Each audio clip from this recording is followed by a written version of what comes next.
Hi everybody, it's Julie, Kansas City girl in a Colorado world. This is Flosstube number 123 and today is Friday, August 16th, 2024. So it's been about a month since my last video. I did some traveling in the middle of that. We traveled to Kansas City and Lake of the Ozarks for about, we were gone about a week and a half. And so I did take some stitching with me, and I got a lot of stitching done in the car, but as you can imagine, some days didn't get a lot of stitching done. But since it's been a month, I think I have quite a bit to show. I've been working on a huge sampler, reproduction sampler, and I am going to put the final stitches in that today. I have about 400 stitches left on that. So that has been a lot of my stitching over the last 2 months, but it is almost done. So I will hopefully be showing that next video. I can't wait. It's gorgeous. It turned out so good. Okay, so I do have another finish that I can show you that will be released along with this video. So this is an original design, not a reproduction sampler, obviously.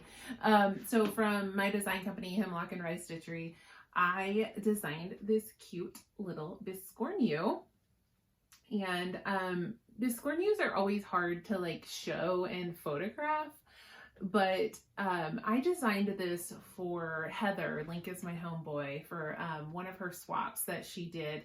I think we sent this in June, and it was for the Awesome Animals Stitchy Swap. And I was partnered with Reese, my friend Reese, who I've actually met in real life in Boulder when I was still living near Boulder.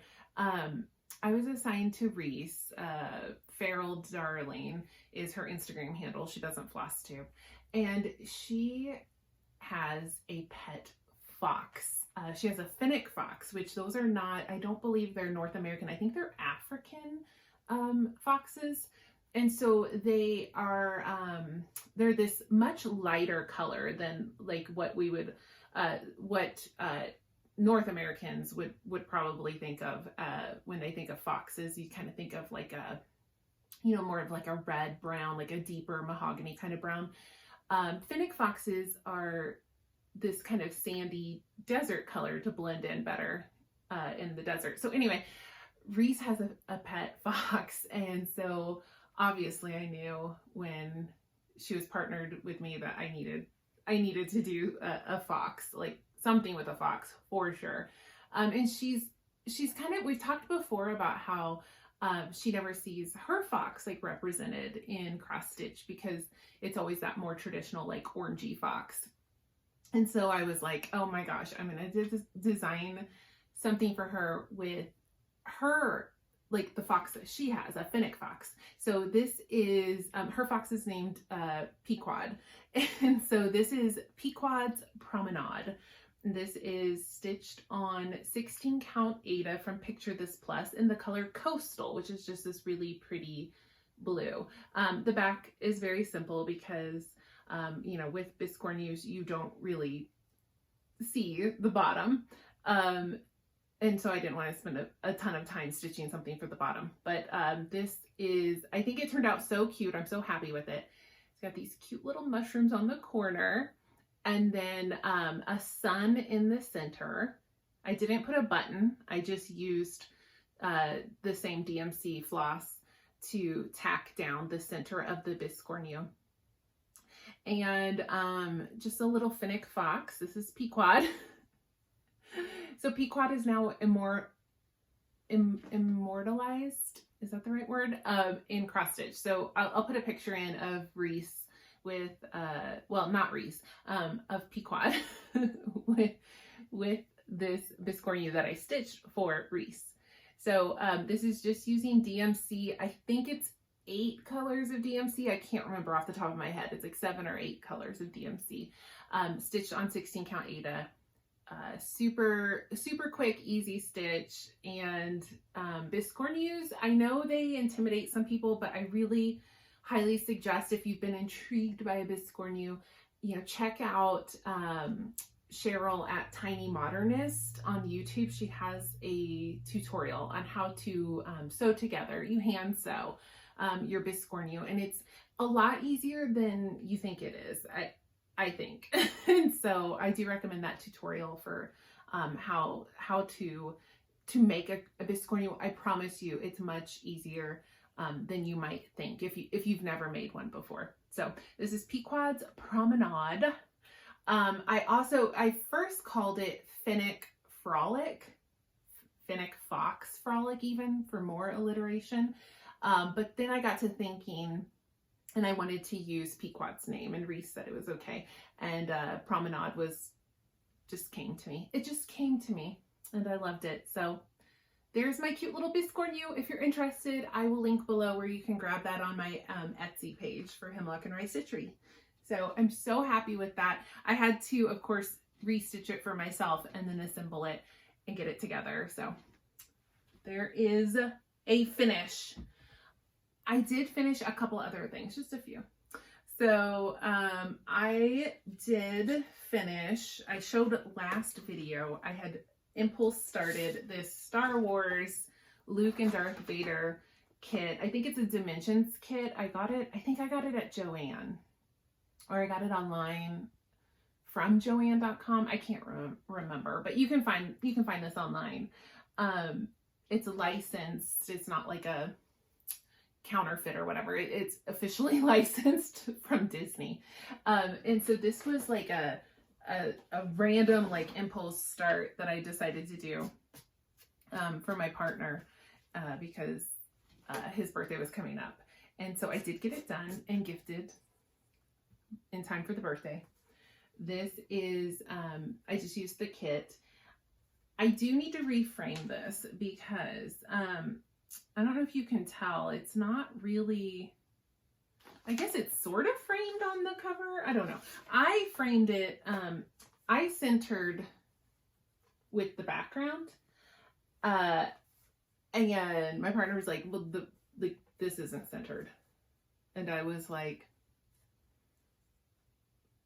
well, yeah, but I think it's fine. Like, this is centered. And he was like, no, this isn't centered. And I was like, fine, I'll redo it, because I did it really quickly, and it's not like, it's not well, it's not well on the back. It's kind of crammed in, and then like made the fabric bow a little bit. I need to redo it. It's fine. I needed to reframe it anyway. So, when I reframe it, I'm going to, reframe it with the words centered, just because it's going to drive him crazy if I don't. So, but that is the finish of Luke and Darth Vader. This was rough to stitch because it is a small pattern. So it did stitch up pretty quick, but this is confetti. This is just confetti for days. It's half stitches. So I thought it'll go really fast, and it did, except for the confetti, you know, the constant counting, and then didn't even realize until I had already like got a good start on this, that it's French knots. There's French knots all over. And I was like, oh, didn't realize that. To avoid driving myself insane, I did not try to follow the pattern for the French knots. I just kind of looked at the picture and ballpark put them in, and it looks fine. You're not going to be able to see, but some of my French knots are quite nice, and some of them are quite not nice. But I do feel like I got like pretty good with them. P.S. tangent. I actually don't do French knots. I do colonial knots. It gives almost like the same look. I am left-handed, and so for me, it is easier to do colonial knots. I can't explain why, but something about the way, you know, I'm trying to hold it and everything, it's just easier for me as a lefty. So if you are a left-handed stitcher who struggles with French knots, I do recommend that you look up how to do a colonial knot, especially if you can find where it shows how to do it left-handed, and give that a try, because I just find it easier than a French knot and it gives like the same look. So anyway, there's that. I also finished my Owl Forest kit. So this is the Kikimora kit. So this was a set of 4 patterns that are all like similar, like they're not a matching set, but they're all like the same size, and they're all like Eastern European, like folklore, and they kind of, to me, they're a set. So I have all 4. I've stitched 2 previously, I've stitched this 3rd, and then I have the 4th still to go. And I'll show you those in just a second. I haven't framed this yet, but I did get this finished. This was one I've been working on a little bit here and there. So I used the kit fabric and floss from Owl Forest, and I have a finish. So this stitched up really fast, but was not good car stitching, which I thought it was going to be great car stitching because it's a 30 count fabric, really easy to see, not a ton of colors, and the pattern that comes in the kit is really big. So I was like, oh, this is perfect, but I found it to be just a little too fiddly for car stitching for me. So I didn't work on this a whole lot in the car, but I was able to work on it when I was like stationary, and then it was a great travel project because I didn't always have great lighting, but I could see this pretty well. So not great in the car, but great as a hotel room stitch, or like you know, a travel stitch where maybe you're not in your usual like stitchy spot with your super bright out light. So that is my finish for Kikimora. Let me show you my previous ones. Just, I had them handy, so I grabbed them because I am framing these all in the same frame, which I'll also show you. So I've finished Father Mushroom and Baba Yaga. So those were previously shown, previous finishes. And I'm finishing these in shadow boxes that I got from Michael's. And I wanted to show you just in case anybody was curious. So shadow box with this, it's an 8x8 inch square. And I take out the glass, and then I just have been framing them up against the frame. So the glass is I don't have the recess. I took out the glass, and I took out the spacers that made it a shadow box, and so mine is actually just a square frame. So I got that at Michael's, an 8x8 frame. If you're looking for a similar size square frame, check the shadow box section. They had different colors too. They had like white and black, maybe, I don't know. There were a few different colors. This is kind of like an ashy brown. So that, the one I have left to stitch is the Leshy, and it looks like this. I haven't started it yet. Should be a quick stitch. This one does not look dense at all. The size is 111 by 111. And it's stitched on a 32 count Zweigart. So there is that. And then I think I have one more. Is that right? One more finish? Yes, one more finish. So it was July, so I was participating in Kismet in July. So my friend Diana, it is Kismet Stitches.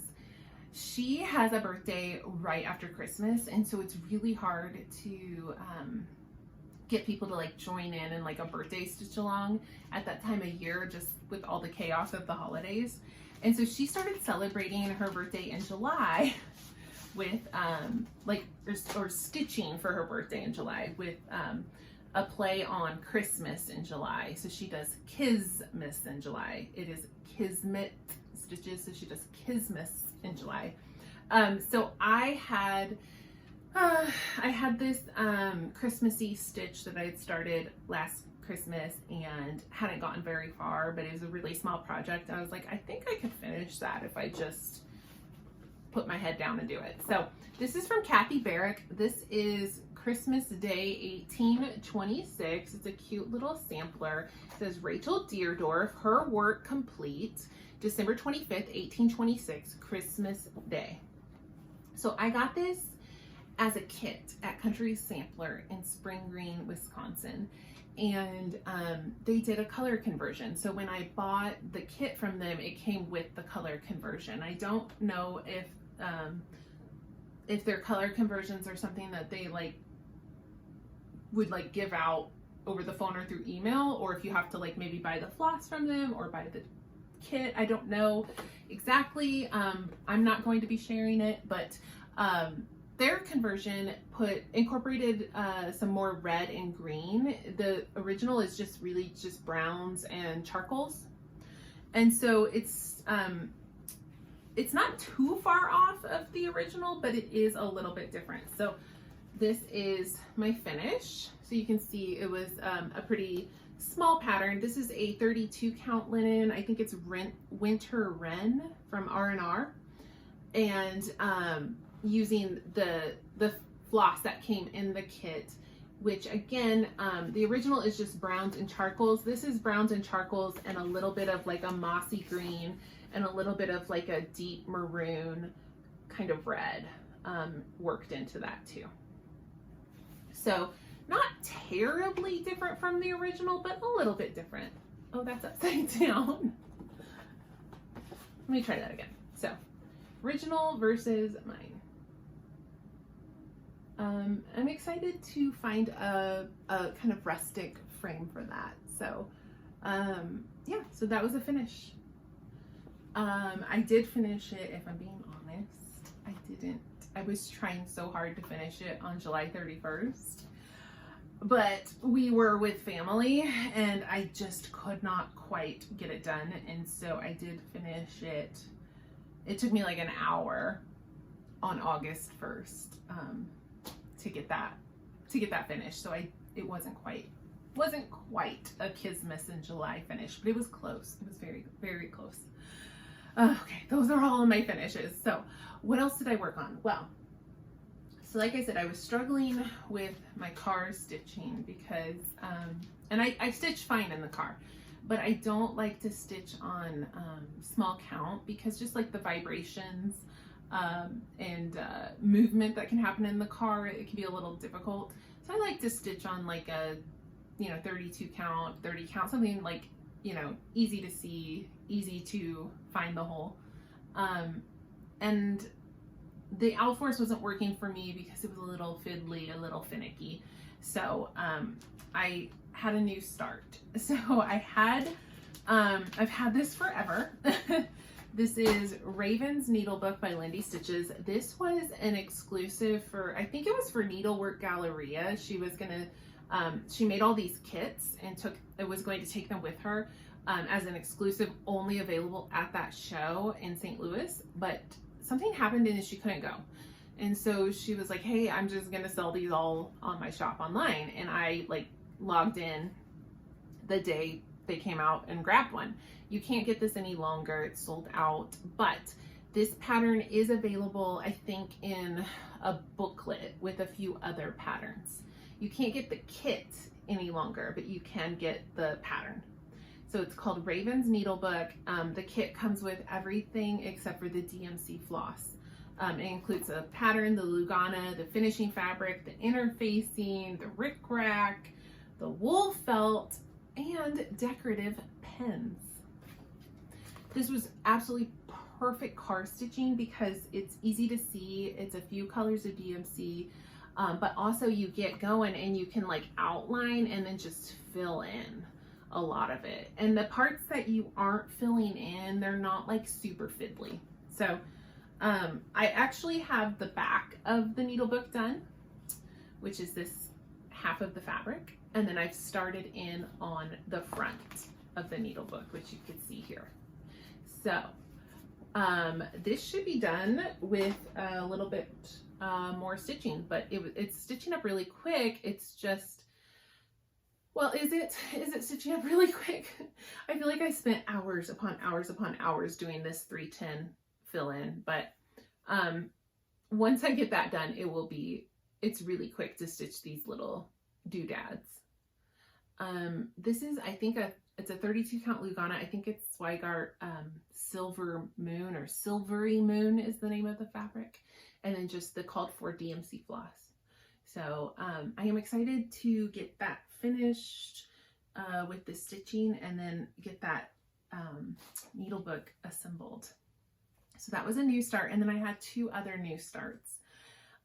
So I signed up for the Frosted Pumpkin Arctic Animals stitch along, and I've wanted to start it for weeks and weeks and weeks and weeks and weeks, because I think it started in May, and I just haven't been able to get to it. I finally was able to like sit down and find fabric and then get started.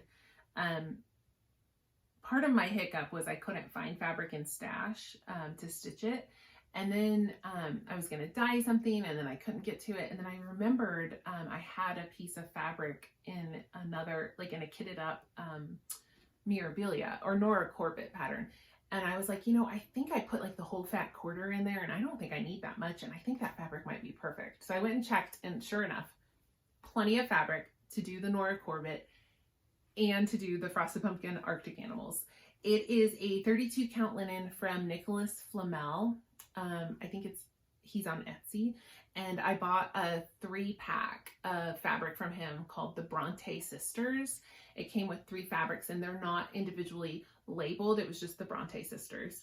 And so this was like the kind of moody blue that came in the pack. And I am stitching this with the called for DMC floss. I think it calls for a few other things that I haven't like had to use yet, so I haven't had to figure out or decide on that. This is just the DMC. And I did get clue 1 completed, and it only took me 1 day. I mean, it was intense. It was about 2,000 stitches, but I did do it in 1 day. I did leave off if I had inserted a picture of like what the whole thing's going to look like with the parts that are released so far, you'll see there are banners or signs with the names of the animals. I was talking to my friend Andrea. Andrea stitches, or Andrea in Colorado. She used to Flosstube. She doesn't anymore. And she was doing it, and she's like, you know, I think I'm going to leave off the names. And I was like, oh, like I didn't even think of that. That might not look too bad. I might like that. So I figure I can always add them in later if I decide it needs it. But I kind of want to see how it looks overall without the name banners, and if it doesn't look good, I'll go back and stitch them. But that did save me a couple hundred stitches on this clue 1. But there is clue 1 of Arctic Animals by the Frosted Pumpkin Stitchery. I believe we are on clue 4 already. So May, June, July, August. Yeah, so August came out, which was clue 4. So I don't know if I'll be able to get this caught up, but it's possible, because like I said, this only took me 1 day. It was a heavy stitch day, but it only took me 1 day. Clue 2, the walrus, is quite large, but might go pretty quick. And then I think clue 3 was pretty small. So, I mean, there's potential to get caught up. We will see. It was really fun to stitch. But I don't know. I don't know if I'll be able to keep up with this one. We'll see how it goes. We'll see how it goes. All right. And then I had 1 more new start. So my friend Victor, Flawed Sir on Instagram, you might know him. He's like a Flosstube super fan. So if you Flosstube, you might know Victor, because like he always like leaves comments and he loves Flosstube. So Victor is a very, very dear friend. He has been so generous with treating me with stitchy kindness. And ages ago now, he sent me this kit from Nitka Moscow from Barbara Anna, and it's just called, there's no like cover image, so I'm sorry, this is the only picture I have of it. It's called Mushrooms, and it was like a double kit, so it was moths and mushrooms. So this was the mushrooms section, and Victor did get that for me, and he has a birthday coming up on Monday the 19th, and he was like, well, I want to start something for my birthday, but like, you know, I want to celebrate more than just my birthday. So like, let's start it now. We can celebrate like a whole week. We can celebrate the whole month, whatever. And I was like, yeah, let's do it. I've been wanting to start this. It was weird too, because when he messaged me and was like, hey, do you still have that? I was like, just 2 days ago, I was thinking about how much I need to start that, how I want to start that. So anyway, we started it. Long story, not short. We started this kit. It was a kit. It came with the fabric and it came with the floss, which I think is just DMC. So it didn't come with a needle minder. This was a needle minder from a Starlight Stitchery box that was also gifted from Victor. So this is mushrooms. I just started in the center, and then this is the top. So the bottom's like going to be down here. It's not a huge pattern. It's gorgeous. I'm like obsessed with it. I would love to just like work on this tonight, but I think I need to finish my sampler first, but then maybe I'll get this back out. This is really fun to stitch. The color palette is really pretty and I love it. Oh, I know what I wanted to tell you. You can now get this from Barbara Anna. You don't have to get it through Nitka Moscow. So you can, I think if you go to her Instagram profile and click on her link tree, I think it's in there. You can, she did a few exclusive kits with them, but now she's releasing them as PDFs. So you can kit it up yourself because I think it's just DMC. And then you can use like whatever fabric you want. So you don't, for a while it was only available as the kit. There was the Four Seasons Girls, which I've stitched. I haven't framed it yet, but I have stitched it. I know that's available, and I'm pretty sure this one is now available too. And then there's another one that's like, I think it's Coffee Girl. And I really want that one. So I might just go get that PDF next time I think of it. But yeah, this is Mushrooms from Barbara Anna. I love this. These colors are so pretty. So that's all my stitching. I feel like that didn't take too long, right? That's all I have for stitching. I want to talk about books now. So if you don't want to hear what I have to say about the books I've read in the last month, that's totally cool. You can just head out now and you won't miss a thing. But if you want to hear me talk about books, I want to talk about some books. However, I have read so many books. So I am going to have to do like a rapid fire because I just cannot. I can't go into detail. And I've actually, there's some books I'm not even going to talk about. So I'm rereading some series. I could tell you what the series are briefly, but I'm not going to like go into it. Maybe I'll just, when I finish my reread, I'll like go into it. So I'm rereading the Outlander novels, which are long novels. I am rereading them on audio, but they're still so long. They're like 40 hours. Sometimes those audiobooks for they vary, 36 hours, 40 hours, 44 hours. And I listen to them sped up, but that's still at least 20 or more hours per book. So it is intense. However, it's one of my all-time favorite series. And I've reread them all anyway, like a few times.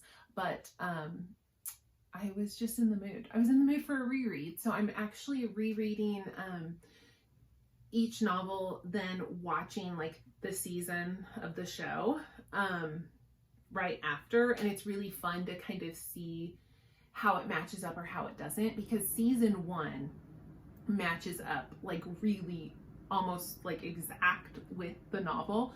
But after that, they kind of go a little off. It's still mostly like, true to the novel, but like they start to make some changes. So it's just fun to watch that and see that. Anyway, so I'm rereading that, and then I'm rereading the Fever series by Karen Marie Moning, which is an urban paranormal fantasy series.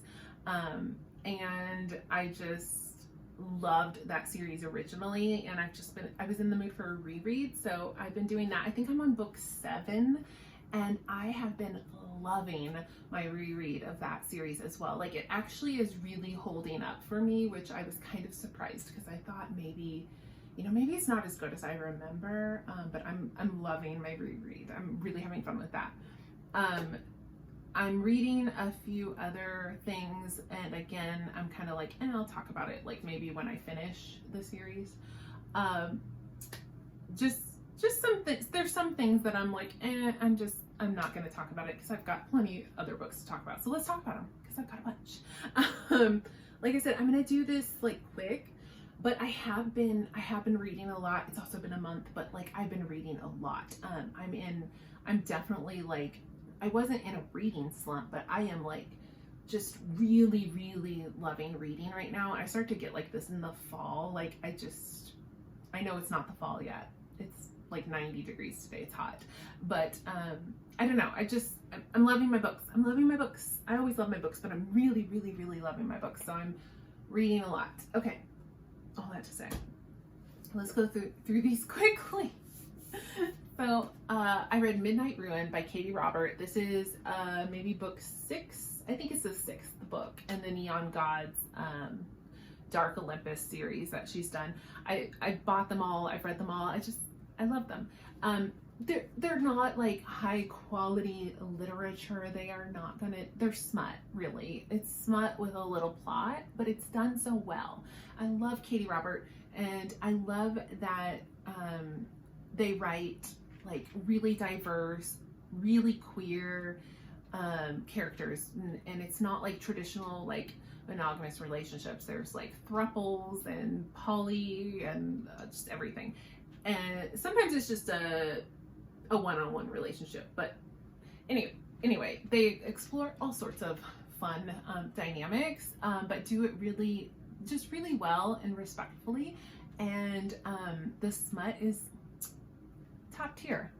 So I love Katie Robert, and Midnight Ruin was just one I needed to read still because the next book was coming out. It just came out this past week, and I bought it. I didn't read it yet, obviously, because I just got it. But it is called Dark Restraint.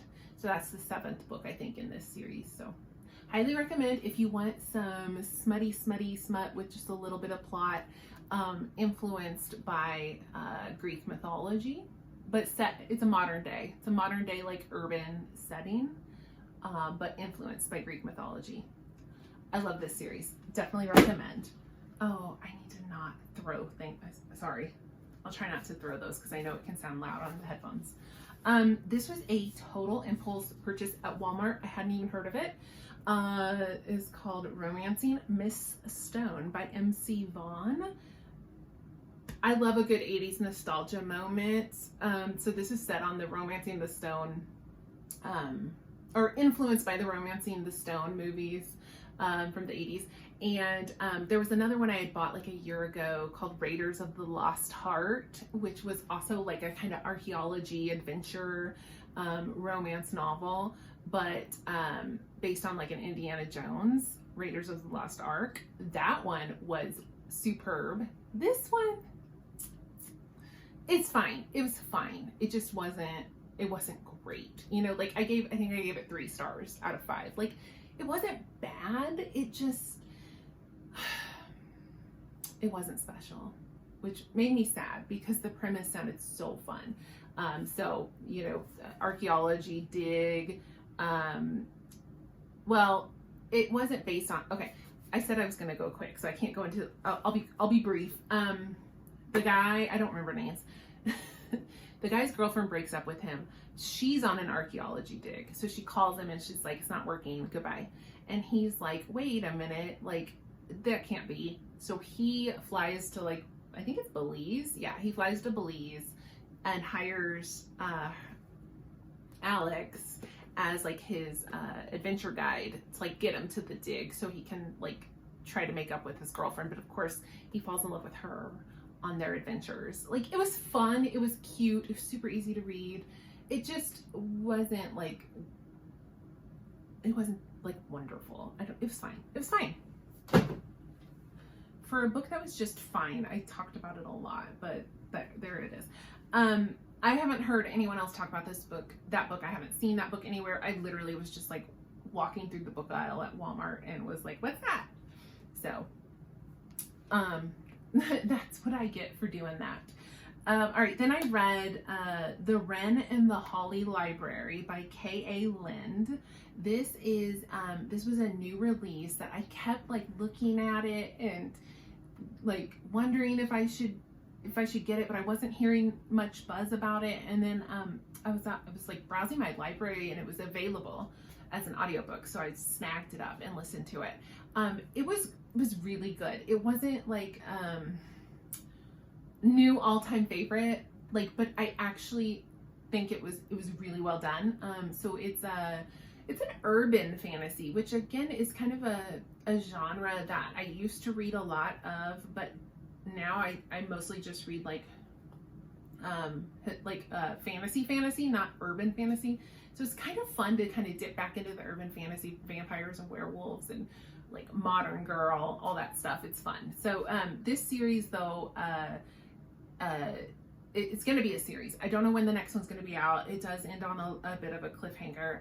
But yeah, it's a little bit dark, a little bit, I don't know. I lost my train of thought. It was fine. It was good. I should say it was better than fine. It was good. Didn't blow me away. A little bit like predictable kind of genre. Like it didn't do anything like new or exciting for me in the genre of urban fantasy, but like it was done well. It was good. I will probably pick up the second one, but I'm glad I didn't like pay $22 for like the hardcover that just came out. Like I'm glad I didn't buy it. Okay, so then I was on Audible. I have an Audible membership where I pay like, I think it's $15 a month. I get 1 credit a month that I can use towards anything for any book. I usually hoard those credits and I use them in the 2-for-1 credit sales, or I'll use them on like like an Outlander book, because those audiobooks are really, really expensive because they're so long. So instead of paying $40 for the audiobook, I use my credit, which only cost me $15. So anyway, I love my Audible membership because you get access to a catalog called Audible Plus. You only have access to that if you have like an active membership, but basically it's like books that are included in your membership. And sometimes there's like some pretty good, like some really good books in there. They do some of them come and go, so they might only be available for like a little period of time. But anyway, regardless, right now, a very popular series by Anna Wong is on Audible Plus. It's the Twisted Love, or it's the Twisted series. So this is a book of, it's a 4-book series.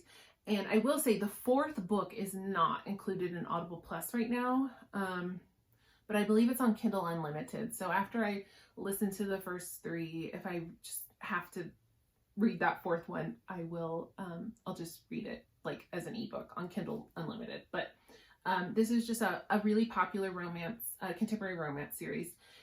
And this was good. It was, so this is the first one. And I wouldn't call these like dark, but they might be like a little, if you want to like tiptoe into like dark romance, I think this is a really good like universal appeal kind of novel. Like it's not dark, although there's like a little bit of like you know, like it's not mafia, but it's like there's a little bit of like shady dealings and maybe a little bit of murder, just a little bit. But I wouldn't say this is like a dark taboo romance, like it's not. But spicy and fun. It's a college setting, and I liked it. It was good. I'm supposed to be moving faster on these. I'm sorry. I forgot.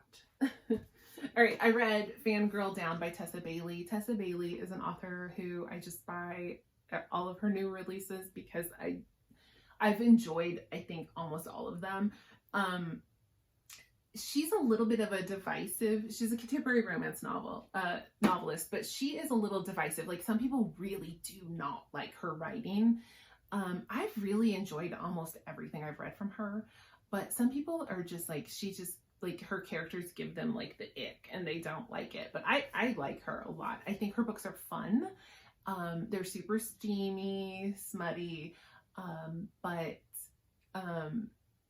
they're really easy to read. Like I can always like blow through them. So this one is a professional golfer, like on the PGA tour, but he's like burnt out bad boy, like bad reputation, like partying too much, and he ends up like kind of getting kicked off the tour or leaving the tour. And she is she runs she like manages and runs a golf like equipment store on a course, and she's like his number one fan. And so she's always like, whenever the Masters comes through, or not the Masters, whenever the PGA Tour comes through, like she's always there like supporting him. So he knows of her, but he doesn't like know her. So it's like, I was a little sketched out by that premise. I'm not supposed to be talking about these books so much. I forgot. I got off track. Anyway, it works. The way it's described, like it works. But anyway, he needs like a rehabilitation of his image. And so he hires her as his caddy, and she's like super sunshine and he's super grumpy. And it was really cute. And it like, actually, it worked for me. I really enjoyed this. There's a second book. The reason I finally decided to read this is because the second book came out, which is about her best friend, and it's the au pair affair. And so I wanted to read the first one so that I could read that one. I liked it. I actually really liked it a lot. I think I gave it 5 stars. Like I just tore through it, couldn't put it down. I thought it was really funny. It was a good time. Not funny, but also amazing. I finally read Before I Let Go by Kennedy Ryan. So Kennedy Ryan is a contemporary romance author, and my sister has told me for years, like, you gotta read Kennedy Ryan. Like, she's so good. Her books are so good. But her books are like angsty, like make you cry romance novels. Like happy ending, but like she puts you through it. She makes you earn it. And so I'm always like a little hesitant, because I'm like, it's not like light fluffy. It's like, you know, serious stuff. But I just kept hearing this book. I've heard nothing but rave reviews about how good this book is. But I was just kind of like scared to pick it up, because it's a second chance romance. It's a couple who's divorced and they reconcile. But, and this isn't a spoiler, this is like on the back of the book. They lose a baby, and that's what, like the trauma and the grief and not handling the grief, is what causes their divorce. But they're co-parenting their 2 older children, and they co-own a restaurant, so they still have to like be in each other's lives.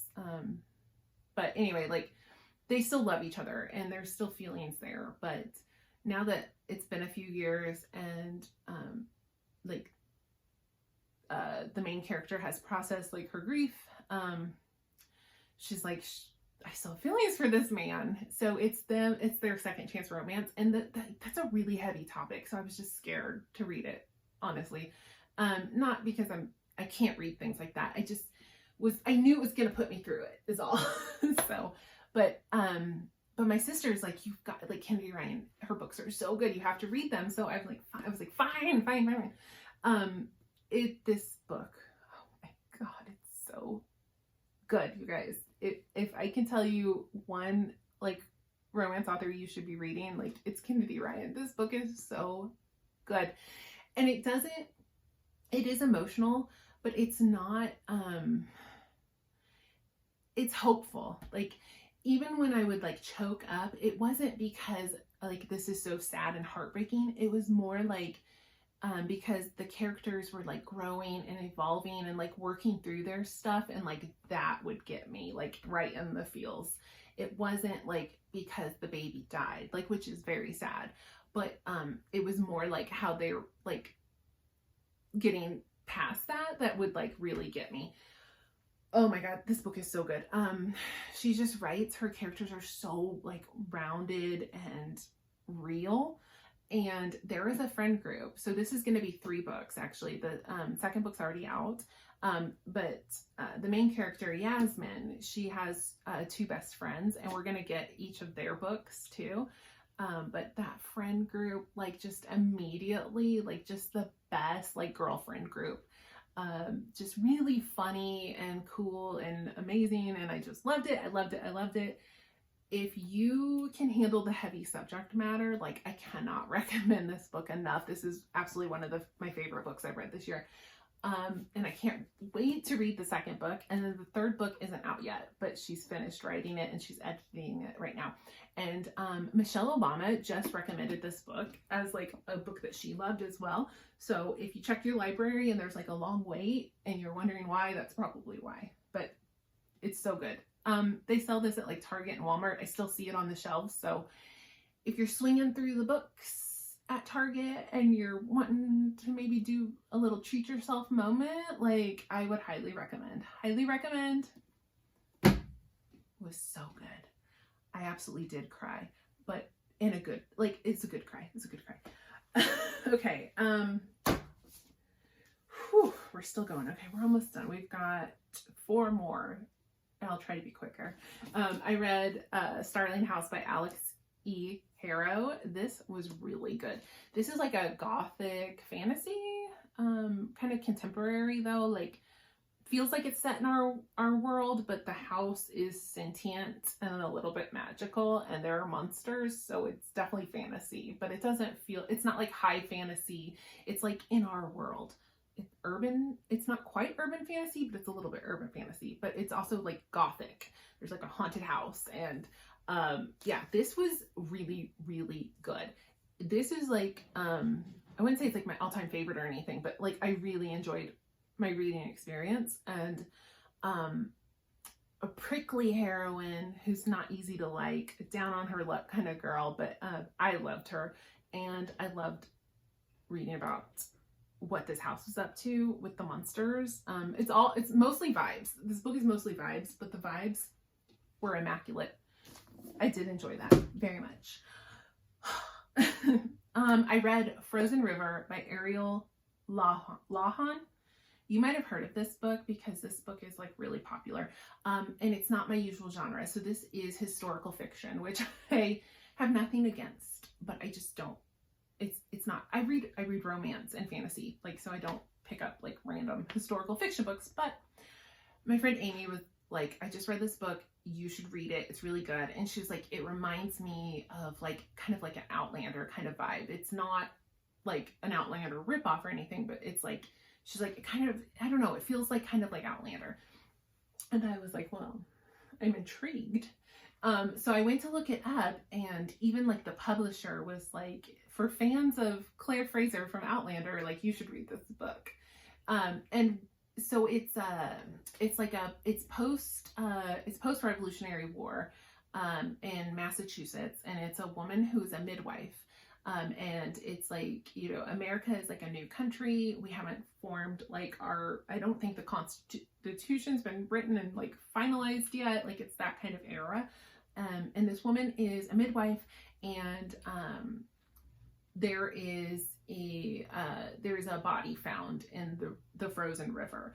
And so she's called in to like examine the body, and then determines the person has been murdered. And then there's like just intrigue and murder investigation basically. But you get the midwife aspect as well. So that's where it kind of feels like Claire from Outlander.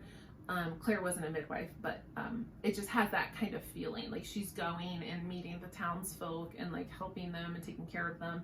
And then like the plot is thickening about like who murdered this man. So it was good. I did enjoy it. I do feel like maybe it's a little overhyped. It has a really high rating on Goodreads, and I was like, yeah, I mean, it was good. It was good. I found it to be a little bit predictable, and it's well written. It does everything really well, but I didn't feel like it did anything unique, I guess. Like Outlander to me has a little bit more like flair to it, but I definitely get the Outlander comparisons. I definitely felt some of that, just that historical detail. And so I do appreciate like the research that goes into a book like this for sure. And it was good. I don't want to sound like I'm trashing it. Like I gave it 4 out of 5 stars. I thought it was really, really, really good. But I do think maybe it's a little overhyped. It wasn't like an all-time favorite for me. It was just, It was good. It was very good. But if you like historical fiction, like you might really enjoy this book for sure.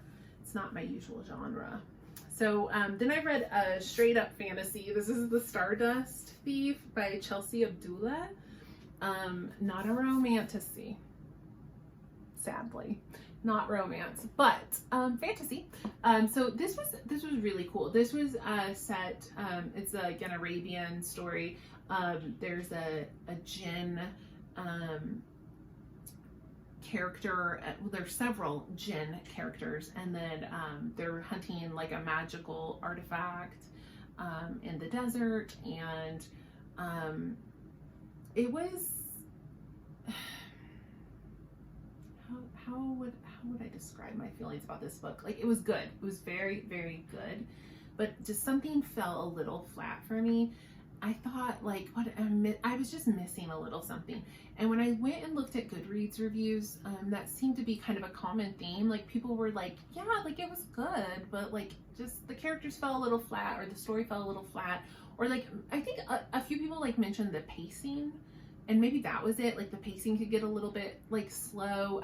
Some of it felt kind of repetitive. It kind of felt like we were kind of like just treading water sometimes. It was like, even though they were like doing things, like it just felt like we weren't getting to where we needed to be. So I don't know. I listened to this as an audiobook. And I think if I hadn't, I might have struggled to get through this. But as an audiobook, I was able to like kind of just get through it. So I don't know. I enjoyed it. It was very good, but it wasn't like that 5-star feeling for me. And that's kind of like a theme I'm finding. Like, all of these books were like 4 stars, good, but not like oof. That Before I Let Go by Kennedy Ryan was a 5-star. Absolutely, I loved that. But that was just a contemporary romance. I'm talking about like a fantasy romance. I'm still looking for that 5-star feeling. Haven't found it lately. It's out there. I'll find it. Don't worry. All right, the last book I'm going to talk about is The Ex-Hex by Erin Sterling. This is a witchy contemporary romance, and I went in with really low expectations on this one because it kind of gets like middling reviews, and or even I've seen people like really not like it. So I went in with like expecting not to really enjoy this, and I liked it more than I thought I would. So I will say I was like pleasantly surprised. It is small town witchy, and I really didn't hate it. I didn't hate it. I'm kind of surprised people. I mean, I wasn't like blown away, but I'm kind of surprised like by the bad reviews. I don't feel like there's anything like really bad about this. It might not have been like wow, but I found it to be like good. Like, everything was like, it's a quick short read. Everything felt to me like it was done like well. So maybe because I listened to it on audio, I don't know if that changes things. But yeah, I gave this like 3.5 stars out of 5. Like, I very much enjoyed it, but I went in expecting not to. So maybe that, I don't know. It was good. If you're looking for a cute witchy little romance, I enjoyed it. I wasn't blown away, but it was a good time. All right, those are all my books. Oh my goodness. I feel like I've been talking forever. Hopefully I haven't. Okay, I think that's it. I'm gonna go.